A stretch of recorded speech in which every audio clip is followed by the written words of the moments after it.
අහන්නකෝ ලස්සන කතාවක්. හැමදා බුදුන් සිහිපත් කරලා දවස පටන් ගන්න. එතකොට වරදින්නේ නැහැ.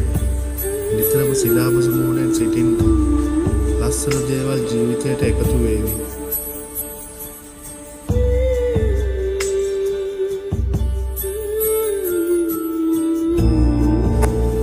අපේ ජීවිතවලට වෙන්න තියෙන දේවල් වෙනවා. ලැබෙන්න තියෙන දේවල් ලැබෙනවා. නොලැබෙන්න තියෙන දේවල් නොලැබෙනවා. ඒ ජීවිතේ වට ගන්න එපා.